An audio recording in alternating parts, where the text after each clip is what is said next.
5 pemain timnas Indonesia yang terancam dicoret jelang Piala AFF 2022. Saat ini sebanyak 26 pemain menjalani pemusatan latihan timnas Indonesia di Bali. Seharusnya ada 28 nama yang ikut serta. Namun Elkan Bagot tak bisa hadir karena sang klub, yakni Gillingham FC, masih disibukkan dengan kompetisi.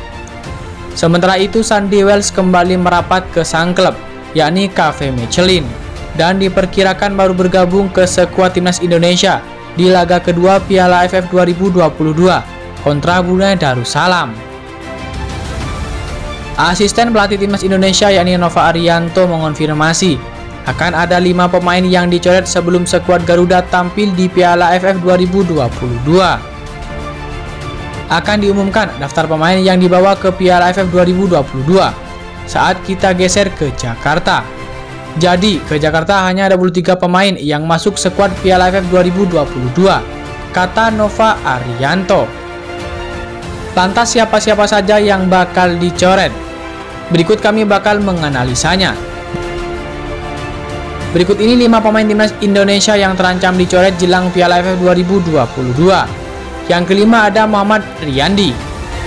Merujuk saat tampil di SEA Games 2021, Sintayong hanya menyertakan 2 penjaga gawang. Karena itu Sintayong berpotensi mencoret salah satu dari 3 penjaga gawang yang mengikuti pemusatan latihan, yakni Muhammad Riyandi, Nadio Argawinata, dan Syahrul Trisna. Yang keempat ada Andi Setio. Andi Setio harus bersaing dengan nama-nama beken seperti Jordi Amat, Rizky Ridho, dan Fahrudin Arianto di jantung pertahanan timnas Indonesia.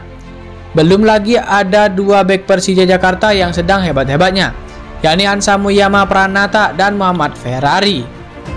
Yang ketiga ada Zaki Ashraf. Zaki Ashraf biasa mentah di posisi fullback kanan atau kiri. Namun pesaing Zaki Ashraf adalah 2 pesepak bola top, yakni Asnawi Mangkualam dan Sandy Wells.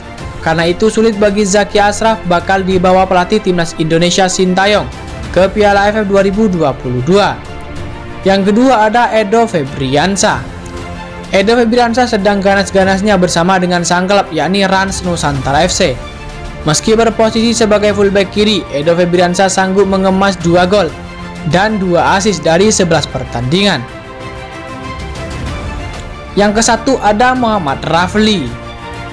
Sebuah keanehan jika Muhammad Rafli dibawa ke Piala AFF 2022, sebab penyerang Arema FC ini belum mencetak 1 gol pun di Liga 1 2022-2023.